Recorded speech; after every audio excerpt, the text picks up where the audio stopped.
Well, good morning. This is one of our favorite Sundays of the year. Not only are we wrapping up our Press Play VBS experience, but it's also Back to School Sunday, an opportunity for us to celebrate and pray for all of our school employees, for parents, for students. Would you go ahead and express your appreciation to all of our school employees who are joining us this morning? We're grateful for each and every one of you. In just a moment, we're going to have the opportunity to pray for you. But toward that end, I want to take this moment to present to you three stories that Jesus tells in one chapter of Scripture, Luke chapter 15, that have one powerful message that we all need to hear. Now, these three stories are actually told by Jesus in response to complaining, to criticism. Chapter 15, verse 1. We read that by the time that Jesus presents these stories, a lot of men and women of questionable reputation were hanging around with Jesus and listening intently to his words. But you know who didn't like it? The Pharisees, the religious scholars, those who were set in their ways, the religious elite among them. They were not pleased, not at all pleased. They growled, "He takes in sinners and eats meals with them, treating them like old friends." Their grumbling triggered this story. This is how Jesus responds to their criticism. Three stories told in consecutive order. The first story, verse 4. Suppose one of you had 100 sheep and lost one. It's the story of a shepherd who has his 100 sheep in the sheep pen at night. He counts them up to make sure that they're all accounted for. In his counting, he realizes that one of the 100 are missing. So Jesus asks a question where he is assuming an answer. He says, "Wouldn't you leave the 99 in the wilderness and go after the lost one until you found it?" Now, when Jesus asks this question, he's kind of assuming an answer, right? The way he asks it, he's assuming that the answer would be, yes, of course you would leave the 99 sheep to go find the one lost sheep. But is that true?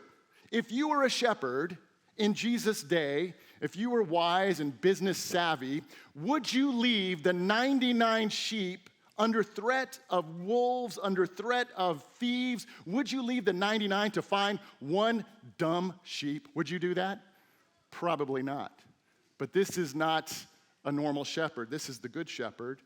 When found, you can be sure, I love the certainty in Jesus' tone, you can be sure you would put it across your shoulders, rejoicing, and when you got home, call in your friends and your neighbors, saying, "Celebrate with me, I found my lost sheep." Count on it, Jesus says. There's more joy in heaven over one sinner's rescued life than over 99 good people who think that they are in no need of rescue.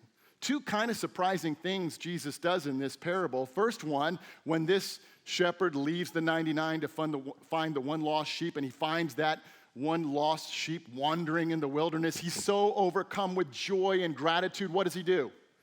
He picks it up and he puts it on his shoulders and he carries it back to the sheep pen. Let me tell you, I've talked about my two dogs who run away all the time. Whenever I find Barkley running away and I go find him wherever he is, can I tell you what I don't do? Here's what I don't do. "Oh, Barkley, I'm so grateful to have found you. Here, let me carry you on my shoulders back to the house." No, that's not what I do. "You stupid dog, come on, get on your way," right? That's what I do. This shepherd, is this sheep not capable of walking on his own four legs, right? But that's not what this shepherd does. So filled with joy over finding this one lost sheep, puts it on his shoulders, carries him back to the sheep pen. Then the second surprising thing that this shepherd does is he throws a party. He calls his friends and his neighbors, "Celebrate with me, I found my lost sheep." What kind of party is that? Right? Can you imagine this party's happening? All these people, they're drinking, they're eating, the party boom is playing good music, they're pressing play on great 90s tunes. It's just a great time. It's just a big celebration. And then one of the neighbors says to the other neighbor, "We're having a great party here. What's the occasion? Is it somebody's birthday? No. Is it an anniversary? No, I don't think it's an anniversary. What's going on?" And the other guy says, "Well, Billy the shepherd, He lost a sheep and he found it. That's what we're here for. That's the party. I mean, it's kind of an unusual occasion to have a party, but it's putting the emphasis on the incredible joy that this shepherd has in finding that one lost sheep. Then comes the second story, which parallels the first story. Or imagine there's a woman who has 10 coins and loses one. We don't know the context. We don't know the situation, why these 10 coins are so valuable to this woman. All we know is that they are. They're indispensable to her. Not just some of them, but all of them. All 10 of them matter to this woman. And literally one rolls away, as it reads in the original text. It rolls away. She loses one. What does she do? Won't she light a lamp and scour the house, looking in every nook and cranny until she finds it? And when she finds it, here's the certainty again. You can be sure, you can be certain that she will call her friends and her neighbors, celebrate with me. I found my lost coin, count on it. That's the kind of party that God's angels throw every time one lost soul turns to God. Now, I'm assuming I'm not the only one who has this problem, but I have a problem with losing things. Anybody with me on that? I lose things all the time. So anybody with me on this one? I lose my keys all the time. How many of you lose your keys all the time, have no idea where they are? My wallet, I am always losing my wallet. Whenever I tell my family, I can't find my wallet, where? They just roll their eyes. We know. This is a regular thing, right? I lose my wallet. This is a newer one for me. I lose my reading glasses. Does anybody do that? You lose your glasses, or maybe they're on your head the whole time, whatever. What about kids? How many of you lose your kids all the time? Come on, dads. Be honest. I'm telling, it's not as much a problem now that my kids are older, but when they were little, any time that a child was lost or was taken to the emergency room, it was always under my watch, every single time. That's just the truth.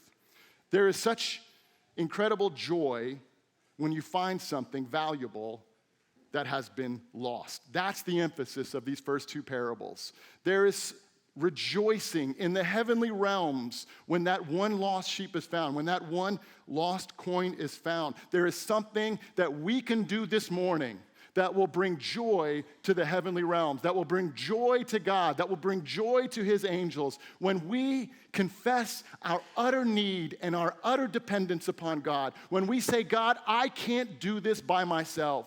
I can't parent by myself. I can't teach by myself. I can't learn by myself. Lord, I need your patience. I need your joy. I need your wisdom, God. I need to repent of my sins, God. I need to walk away from that past, and I need to focus my attention, my heart, my life upon you.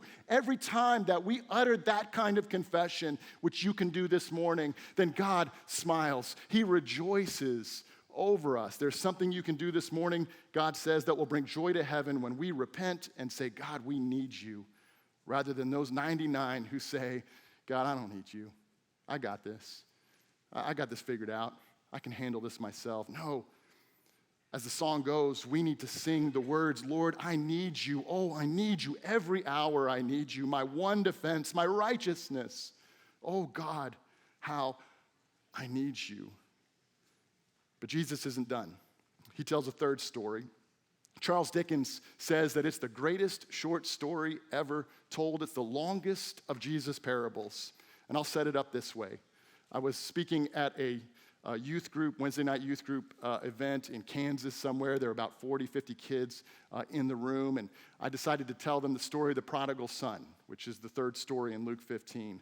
And I was pretty confident that they were fairly familiar with this story, so I decided to change the ending, to twist the ending just a little bit to make a point, to kind of serve as an illustrative purpose, right? So I'm telling the story.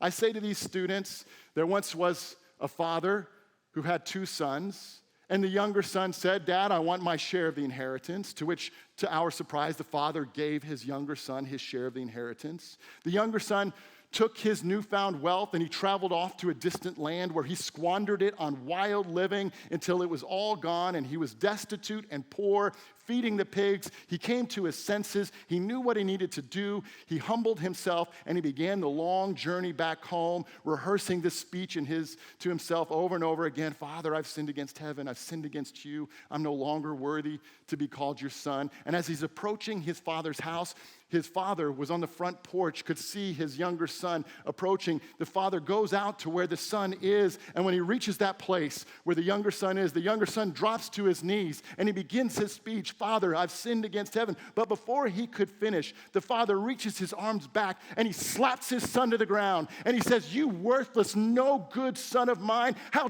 dare you show your face in my presence? You brought nothing but shame and dishonor to this family. Never again do I want to see you in my household. So that's how I tell the story to these Kansas kids. Two of them raise their hand at the same time. I point at the one kid, and the one kid says, you shouldn't lie in church like that. Which is true, it's true. I point to the second kid, and he says, that's not how it happened, which is true. This is what happened. When he was still a long way off, his father saw him, his heart pounding. He ran out, embraced him, and kissed him. The son started his speech, Father, I've sinned against God. I've sinned before you. I don't deserve to be called your son ever again. But the father wasn't listening. He was too busy calling to the servants, quick, bring a clean set of clothes and dress him. Put the family ring on his fingers, sandals on his feet. Get the prize-winning heifer roasted. We're going to feast. We're going to have a wonderful time. My son is here, given up for dead, and now alive, given up for lost, and now found. That's what the father does. But do you know who wasn't happy about it? The older brother. The older brother stomped off in an angry sulk and refused to join in. His father came out to him a second time. He goes out to him and tried to talk to him, but he wouldn't listen. The son said, look, how many years have I stayed here serving you, never giving you one moment of grief? But have you ever thrown a party for me and my friends? Then this son of yours who has thrown away your money on wild living, and what do? You go all out with a feast. His father said, son, you don't understand. You're with me all of the time, and everything that is mine is yours. But this is a wonderful time, and we had to celebrate. This brother of yours was dead, and he's alive. He was lost, and he's found. The end. That's how the story ends. That's how the chapter ends. You know what we don't know when the story ends? We don't know if the older brother ever actually joined the party. As far as we know, that older brother is still out in the fields, pouting and sulking and complaining and grumbling. These parables, these stories beg the question, where are you? Where am I? Where are we in these stories? Are we the ones grumbling and complaining? Or are we joining the celebration as one who has confessed our utter need and dependence upon God? Because when we forget that we are the lost sheep, that we are the lost coin, that we are the lost son, then our gratitude will turn into grumbling.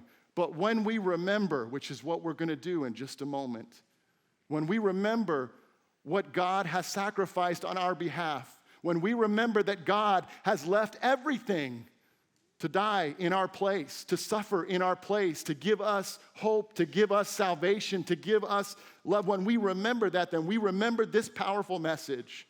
Our God, who is the good shepherd, our God, who is the searching woman, who is that loving father, sacrificially loves each and every one of us, which means we can press play on loving others into the kingdom of God.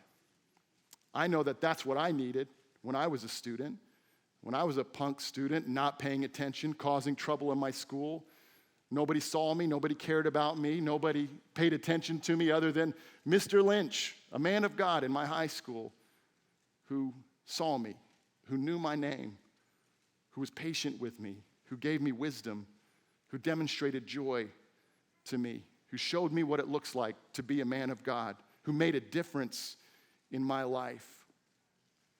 Graduated high school, went off to college, eventually became a pastor. Many years went by. My sisters were students in that same high school. I went back to visit them. I'm walking through the hallways of the high school, and I run into Mr. Lynch. And I say, Mr. Lynch, you probably don't know who I am. You probably don't remember my name. He says, Damien, I remember you. Of course I remember you. He probably remembers I was a troublemaker. Of course I remember you. He says, what are you up to these days? And I say, well, you're not going to believe this, Mr. Lynch, but I'm actually a pastor. And he passed out. We had to call 911. I mean, it was quite the scene in the middle of the high school. No, he was just so grateful. And I was so grateful for the difference that his love made in my life. As the Father has loved us, so we ought to love one another. That's the message of these three stories. As we have been loved, so we ought to love one another. I'll finish with this, and then we're going to take communion together. I was speaking at a church in Mozambique, Africa, many, many years ago. It was a remote village way out in the middle of nowhere. This people group had just received the gospel just a few years prior to our arrival. And we were just there to distribute Bibles and to do some Bible teaching. And so I'm up there in this church, dirt floor, thatched roof, wooden pews, very uncomfortable wooden pews, but the church was packed with people, and they were so excited to be there, leaning in, taking in every word. And I'm teaching on the Gospels, Matthew, Mark, Luke, and John. And when I get to Luke, I say, yeah, Luke has a lot of unique, distinct stories in it. For example, one of the unique stories of Luke's Gospel is the story of the prodigal son. And I say to this audience, you know that story, right? The story of the prodigal son. Assuming they did, they didn't. They said, no, we've never heard it. So what do you mean? You never heard the story of the prodigal son? No, we've never. Tell us the story.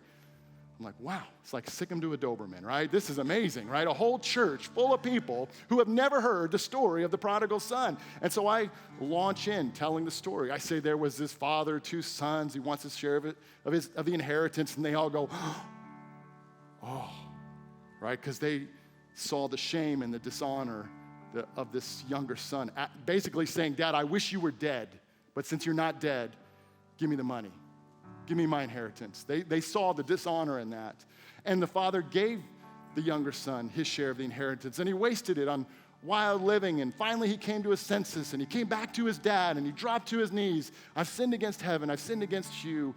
And the father lovingly embraced his son and threw a party for him. Now let me tell you something. This is a true story. Whenever I got to that point in the story, where the father welcomes his younger son back into the fold, back into the household, they erupted in celebration. They started clapping and cheering and celebrating and wagging their tongues, la la la la la la, doing the whole thing. I mean, it was like a spontaneous worship service busted out, and they basically looked at me and said, you're done, out of the way, it's time to worship. Why? Because they saw themselves in that lost son. And so should we. And so should we. That's what we remember during this time of communion. We remember what God has done for us in his son, Jesus. And I'm here to say to you, as we wrap up this Press Play series, if you're ready to press play on following Jesus, if you're ready to give your life to him at any point in this service or after the service, come see us up front. We'd love to talk to you about recommitting your life to Jesus, about getting baptized, about pressing play on greater depths of service to him. But right now we want to press play on remembering his death, his resurrection, the love, the extent of the love that has been shown to us, so that we can be motivated and inspired to love others in the same manner. Dear Lord, I thank you for this church. I thank you for the love that we have experienced in your son, Jesus. Lord, help us to remember right now, during the taking of this bread and this juice, help us to remember how you have loved us and how you have called us to love others in your name.